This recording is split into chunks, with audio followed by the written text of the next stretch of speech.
यहाँ पे line of symmetry find out करनी थी। तो लाइन ऑफ सिमेट्री के अंदर आपको पता है कि जब line of symmetry find out करते हैं तो इट मींस कि आपकी दोनों साइड पे मिरर इमेज आना चाहिए एग्जैक्टली। ठीक है।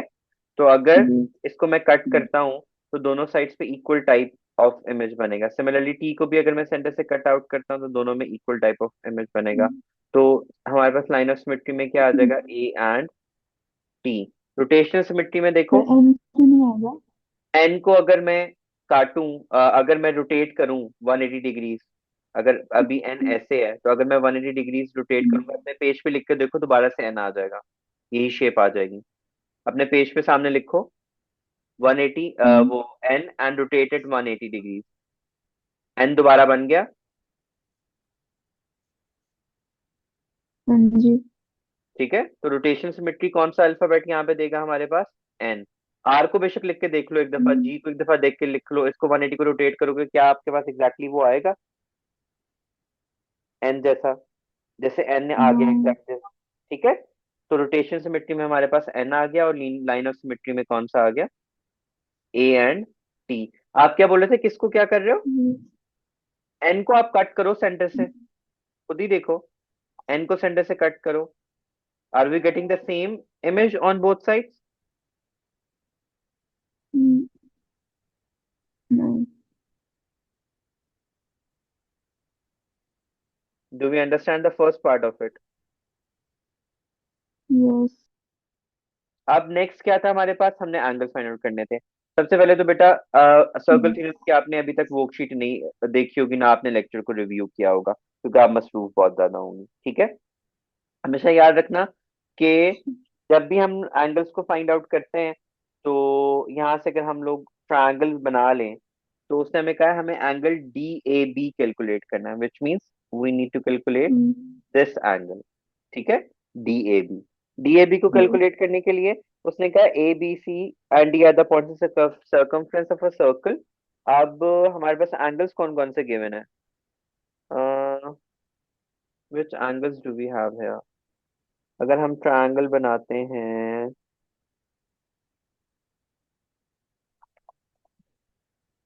एंगल डीओस डिफाइन हमारे पास किया। कौन कौन सा गिवन है, 172, 72 का डबल क्या होता है हमारे पास, 144। 144। तो हमारे पास ये 144 आ जाएगा। ये हमारे पास 18 आ जाएगा। एंड इसको उसमें से माइनस करके देखो कितना बनता है, 144, 18 और पीछे कितना रह जाएगा, 144। +18 -188, -180, और आएगा क्या आएगा, 18। 18। ये रिलेशंस के अनुसार 18 आना चाहिए। 18 आ रहा है। यस। यस। ठीक है।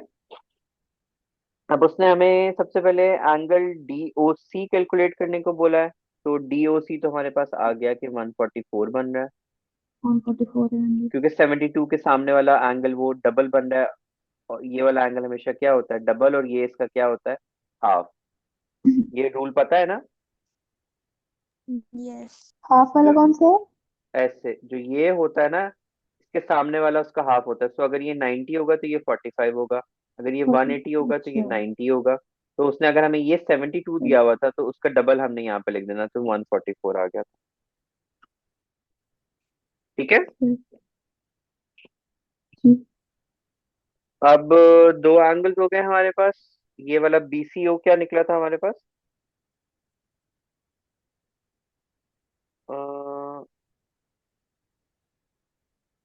72 का हाफ क्या होता है हमारे पास,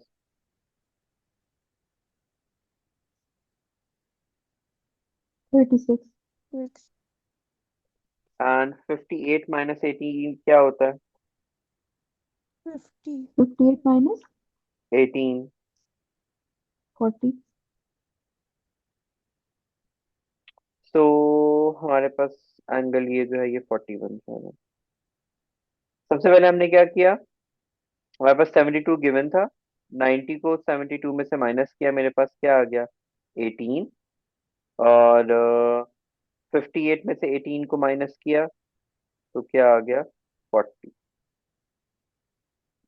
तो बी सी ओ हमें क्या चाहिए था? ये वाला एंगल, बी सी ओ वाला, ये। ठीक है, तो ये वाला एंगल मेरे पास 18 था, उसमें से 58 को माइनस कर दिया, तो ये वाला एंगल कितना बन गया? जस्ट 40। अब स्टार्ट हमने कहाँ से किया? सबसे पहले मैं इसको इमेज को बड़ा कर लेता हूँ, इस सबको रेज कर देता हूँ। क्विकली मैं एक दफा दोबारा सारा पॉइंट रिपीट कर देता हूँ। सबसे पहले हमने ये 144 वाला पोर्शन समझ में आ गया, क्योंकि ये 72 के ऑपोजिट आ रहा था, तो ये 144 बन गया। Are we clear about this? Yes. अब हमने क्या किया? हमने यहाँ पे एक ट्रायंगल बना ली, ठीक है। ये वाला एंगल कितना बनेगा? 90 का। ये वाला एंगल कितना बनेगा? 72 का, क्योंकि ये 144 था ना पूरा, तो उसको एग्जैक्टली बाइसेक्ट करेंगे तो वो 72 रह जाएगा इधर, और 72 ही इधर रह जाएगा। ओके। सही। तो 72 और 90 आ गए, इन दोनों को माइनस किया तो ये 18 आ गया, और फिर हमने 58 में से 80 को माइनस कर लिया, तो ये एंगल क्या निकल आया? 40। That's how we reach to all of the answers. Ji.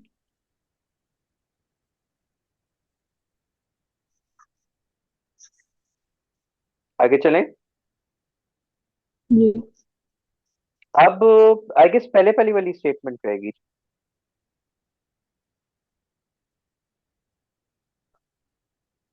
Fifty से 58 एंड 72 को ऐड करो, क्या बनता है? फिर 50 आएगा वो। 58 एंड 50 72 ऐड, आएगा। 150। 130। 13। 130। 180 माइनस 58 करें,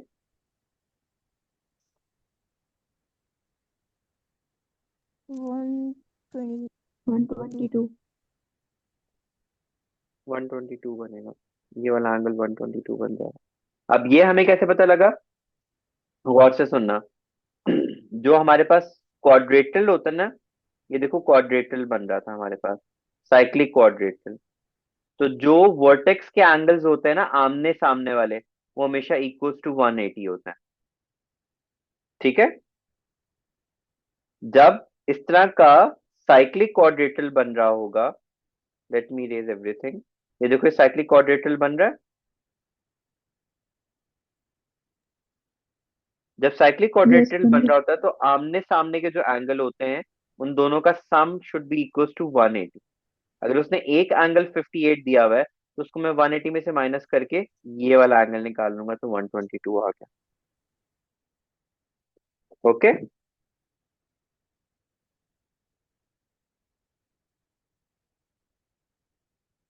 do we understand it? Yes. Yes. तो ये 122 आ गया। हमें ये एंगल 118 चाहिए था, ये एंगल मेरे पास 72 हो गया, ये एंगल मेरे पास 90 हो गया, ये पूरा एंगल मेरे पास 144 हो गया। और क्या कुछ चाहिए था? बस ये सब हमने लेबल करने थे ना। और ये वाला जी। एंगल 40 हो गया, 40 आ गया, 144 आ गया, एंड 122 आ गया। This is one. तो यहाँ पे हम क्या लिख देंगे? 122 रीजनिंग मैंने बता दिया, because opposite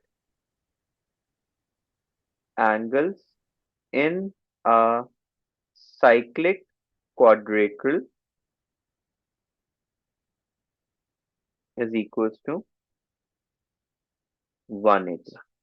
How do we know? And cyclic quadrilateral का it's mandatory कि cyclic quadrilateral का each be meeting at the vertex of a circle. Okay?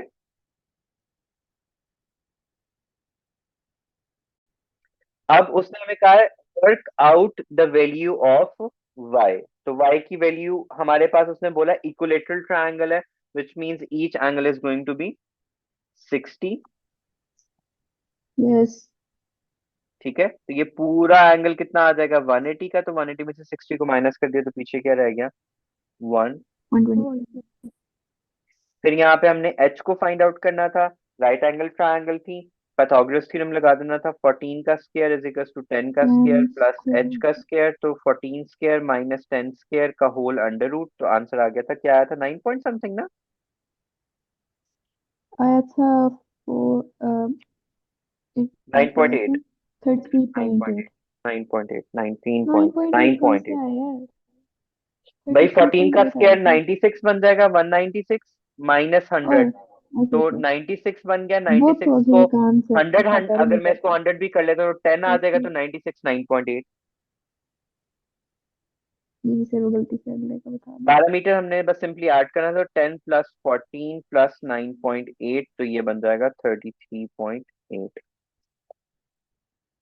आगे सीक्वेंस कैलकुलेट करना था हम लोगों ने, तो हमें सिर्फ देख लेना यहाँ से यहाँ 6 का आ रहा है, 7 प्लस 6 इज ऑल्सो 3, और ये भी 6। हाँ, तो सीक्वेंस 1 है, तो यानी फर्स्ट टर्म ही आ जाएगा, कौन सा फॉर्मूला यूज करेंगे, A N is equal to A1 plus n-1 into A, difference sorry. तो फर्स्ट टर्म हमारे पास 1 आ रही है, n-1 में हमने nth टर्म ही करना है, तो उसको n-1 ही रहने देंगे, और डिफरेंस कितना आ रहा था 6, तो ये बन जाएगा 1 प्लस 6n-6, और ये बन जाएगा 6n-5, 6n-5 यहाँ पे आ जाएगा। फर्दर ऑन हमारे पास क्या था कि उसमें उसने हमें x को फाइंड आउट करने को बोला, ये तो हम लोगों ने कर ही लिया था, हमने सिंपली इसको 360 में से माइनस कर देना था, तो 360 -40 -120 -90 इज इक्वल टू x, तो 110 आंसर आ गया था हमारे पास यहाँ पे। फिर उसने हमें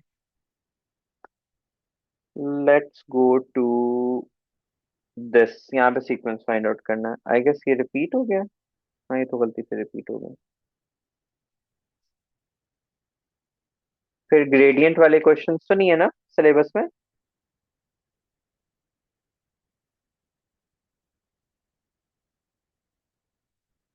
मिड पॉइंट एंड ग्रेडियंट वाले क्वेश्चंस तो नहीं है ना। नहीं नहीं नहीं। सर, अभी तो हुए थे वो। अच्छा जी, फिर हम स्ट्रेट यहाँ पे आ जाते हैं, ये भी गलती से रिपीट हो गया। ये वेक्टर्स वाले तो नहीं करने ना हमने। ये भी नहीं। पिछली बार आए थे। ट्रांसफॉर्मेशन भी नहीं है। ये एंगल आ गया हमारे पास। हाँ, ये बेरिंग वाला सवाल आ गया।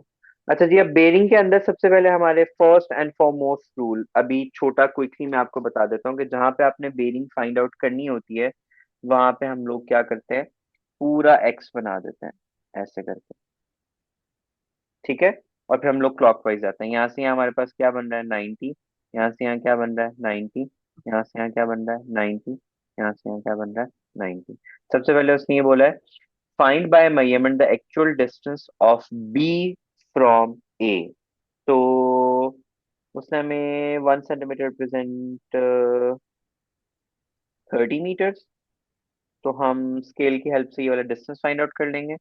ये आ रहा था 5.7, तो हम लिख देंगे 1 centimetre into 5 centimetre ratio 30 centimetre, sorry 30 metre ratio x. हमें एक्चुअल डिस्टेंस फाइंड आउट करना था ना उसके अंदर, तो यहाँ पे आई गेस 1 सेंटीमीटर को 1 इंटू 10 पावर 1 सेंटीमीटर लिख देंगे, तो एक्स हमारे पास यहाँ पे क्या आ जाएगा, लगाओ जरा एक्स की रेशो निकाल के देखो क्या आ रहा है।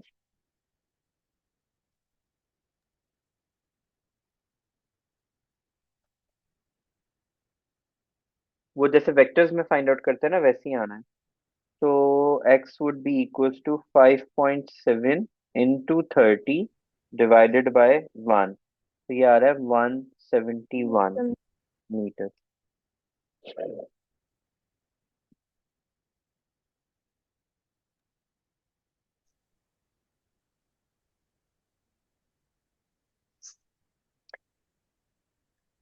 चूंकि ये हमारे पास 5.7 सेंटीमीटर बन रहा था ना डिस्टेंस, इसलिए इसका हम्म, सेंटीमीटर का यूनिट इसके सेंटीमीटर की यूनिट से क्या हो जाएगा, कैंसिल आउट हो जाएगा। इस वजह से हमें कुछ कन्वर्ट करने की जरूरत नहीं। ओके। जी। फिर उसने को बोला है measure the bearing of B from A. जो फ्रॉम के बाद आता है ना, हमने हमेशा उसके ऊपर बेरिंग बनानी होती है, ये आपने याद रखना है। ठीक है। हम्म, अब फ्रॉम के बाद क्या आ रहा है, ए, विच मीन हमने ए पे बेरिंग बनानी है। और कहां तक बनानी है? मेजर द, अच्छा जी, यहाँ से यहाँ तक बनानी है हमें सर, ये वाली बेरिंग बनानी है, क्योंकि ये ए टू बी ये वाला आ जाएगा। तो ये मेरे पास ये 90 आ गया। और ये वाला एंगल हमारे पास क्या होगा? इसको मेजर करने के लिए हमारे पास कुछ और डाटा गिवन है।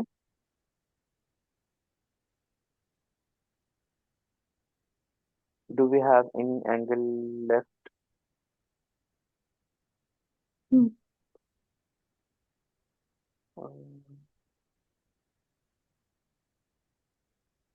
अच्छा, अगर हम लोग यहाँ पे बेरिंग बनाए, तो यहाँ से यहाँ 90, 90, 90, और जी एंगल हमारे पास कैसे बन रहा है?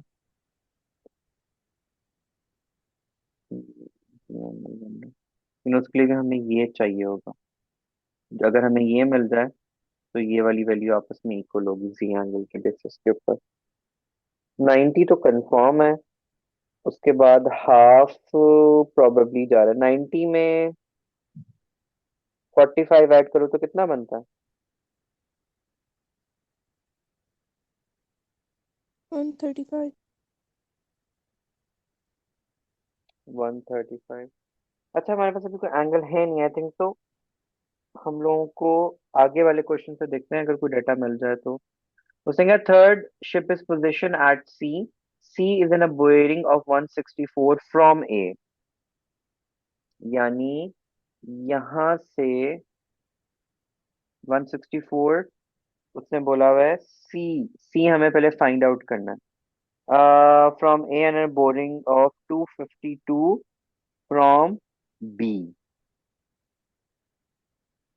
अच्छा जी, आई गेस यहां से हम लोगों को 252 का एंगल बना लेना है। ठीक है, वहां से एक लाइन हम लोग ले जाएंगे, और यहाँ से हमें 164 का एंगल बना लेना है, जो भी बन रहा होगा। ठीक है, वो मेरे पास ये पॉइंट, तो ये सी पॉइंट आ जाएगा मेरे पास। दोबारा सुन लो, उसने हमें बताया हुआ है कि बी से उसका कितना है 252, और ए से कितना है 164। तो 160 ए से हमने 164 का एंगल ड्रॉ करना है। ठीक है, उस पॉइंट वहां से एक लाइन ड्रॉ कर लेनी है, और बी से हमने 252 का एंगल ड्रॉ कर लेना है, एक लाइन वहां से ड्रॉ कर लेनी है। ये हमारे पास सी आ जाएगा, जहाँ पे वो अपने आप को ऑब्वियसली कट कर रहे होंगे। इसके अलावा क्या करना था हमने?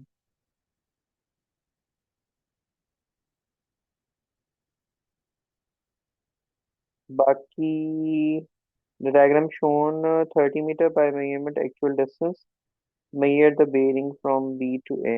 फिर आई थिंक सो हम लोग इसको स्केल रख के वो डी रख के इस एंगल को मेजर कर सकते हैं यहाँ से यहाँ तक। उसके लिए हम बस यही करेंगे कि अगर मैं थोड़ा सा एक नीट डायग्राम बना देता हूँ यहाँ पे तुम्हें, कि हमने हमेशा क्रॉस बनाना होता है, और ये ए पे क्रॉस बना है, तो ए से बी तक उसने फाइनल करने को बोला था, तो ये तो हमें कंफर्म पता है 90 है। हम डी को प्रॉपर रख के ये वाला एंगल मेजर कर लेंगे, तो what ever that angle will come out हम वो पुट कर देंगे आप। ठीक है, मैंने डी रख के फाइंड आउट किया था, तो angle was coming out to be 116 total. तो 116 माइनस 90 करो, देखो क्या बन रहा है।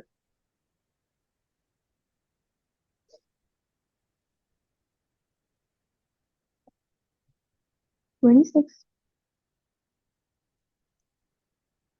26। हाँ, तो वो फिर 26 का ही आ रहा होगा।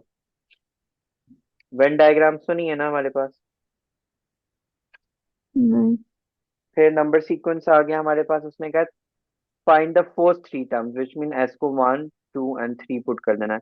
1 पुट करेंगे तो 3 - 1 क्या आ जाएगा, 2। 2 पुट करेंगे तो 4, 4 × 3 12, 12 - 1 क्या होता है 11। 12 - 11। 3 का स्क्वायर 9, 9 × 3 27, 27 - 1 क्या हो जाएगा 26। 26। इसमें हम लोग देखते हैं कि क्या बन रहा है, डिफरेंस निकाल के देखते हैं। यहाँ पे क्या आ रहा है, 2 का। यहाँ पे क्या आ रहा है, 6 का।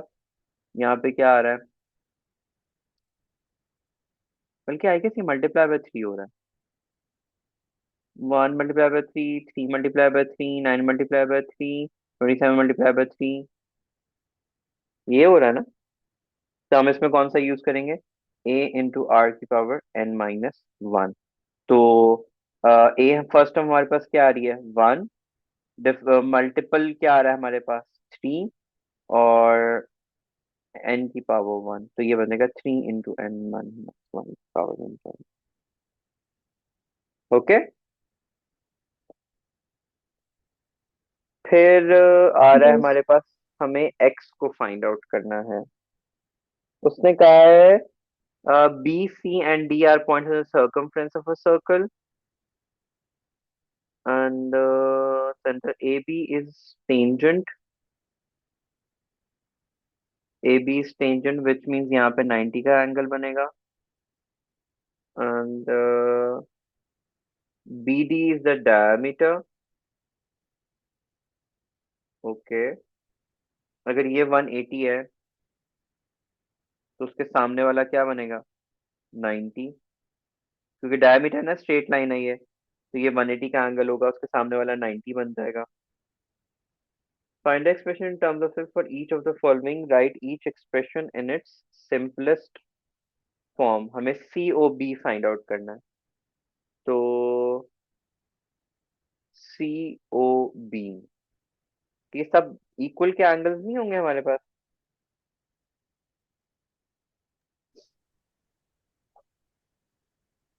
इन terms of X, C D B, उसने हमें दिया हुआ एक्स। ओके, ये ओरिजिन का एंगल है हमारे पास। ओरिजिन का एंगल हमेशा क्या होता है, ट्वाइस होता है। So angle at origin is twice of that angle at the edge. Let's say this angle is x, ठीक है। तो उसके सामने वाला क्या होगा, 2x का एंगल बनेगा हमारे पास,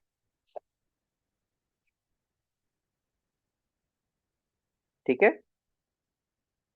नेक्स्ट उसने हमें क्या बोला हुआ है, अगर हम COB को सेपरेट आउट भी कर लें यहाँ से, मैं अननेसेसरी चीजों को रेस कर देता हूँ, सिर्फ ये रहने देता हूँ। फिलहाल हमें किस ट्रायंगल पे फोकस करना है, इस ट्रायंगल पे, ठीक है। अब ये ओरिजिन का एंगल हमेशा क्या होता है, डबल होता है। लेट्स से अगर हमारे पास ये x है, ये भी x है, तो x के सामने वाला क्या होगा, 2x बनेगा हमारे पास। फिर उसने कहा है ओ A B, O A B के लिए कलर कोड चेंज कर लेते हैं हम लोग। ये 2x वाली बात समझ में आ गई। ओरिजिन पे जो जब भी यस। एंगल बनेगा वो हमेशा डबल होगा। तो हमने इन टर्म्स ऑफ एक्स बात करनी थी, तो हम इन टर्म्स ऑफ एक्स कर लेंगे। अब उसने कहा है ओ ए बी। अब ये वाला क्लियरली हमें पता था कौन सा एंगल है, 90 डिग्रीज का। ये हमें पता है कौन सा एंगल है, 2x का। हमें ये फाइंड आउट करना है, तो ये कैसे बन जाएगा, 90 - 2x। वो समझ में आई बात, दोबारा देख लो। 90 - 2x। जब जहां पे टेंजेंट बन रहा होता है ना, वहां पे हमेशा 90 का एंगल होता है। उसने कहा हुआ है कि ए बी हमारे पास क्या है, टेंजेंट है, ठीक राइट। है। ये मेरे पास आ गया टेंजेंट। ये मैंने अभी भी निकाला, 2x बन रहा है। ट्रायंगल हमारे पास कौन सी है, ये वाली। अब मुझे ये एंगल फाइंड जी। आउट करना है, तो 90 - 2x कर दूंगा तो मेरे पास ये वाला एंगल आ जाए। अब उसने तीसरे में हमें क्या बोला है, CBO, विच मीन्स कौन सी ट्रायंगल लेंगे हम लोग,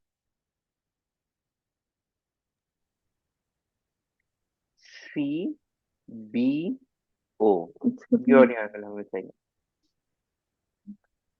तो ओ हमारे पास ऑलरेडी 2x था, और ये दोनों हमारे पास क्या है,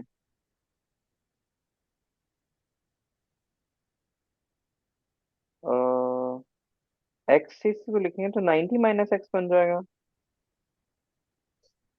बिकॉज टोटल हमारे पास क्या बनेगा, 2x plus y is equal to 180।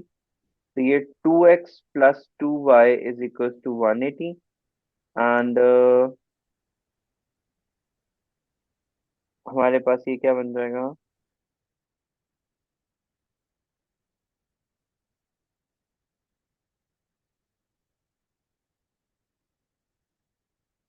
90 minus x बनना चाहिए इसको।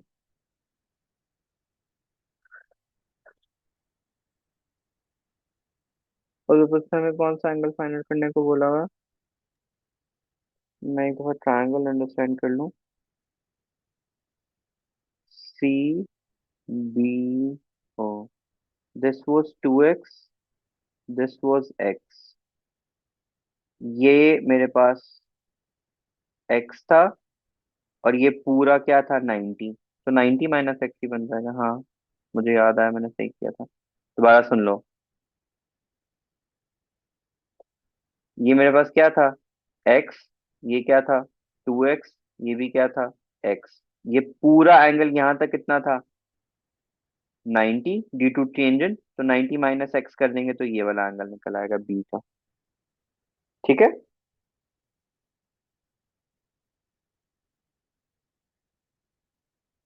Do we understand this part? Yes. अब यहाँ यस पे सर। हमने ऑल्टरनेट एंगल्स का कॉन्सेप्ट लगा लेना है। ठीक है। हमारे पास अगर ये, आपको पता है ना कि हमारे पास यूं होता है, यहाँ से यूं, यूं एंड यूं जाएगा, ये जी एंगल बन रहा है हमारे पास। ठीक है। तो इफ दिस इज 55, तो ये भी मेरे पास क्या होगा 55। तो इन सबको हम लोग ऐड कर लेंगे, 55 plus x plus 71 is equal to 180। ये आंसर आ जाएगा, x would be equal to 54। ठीक है।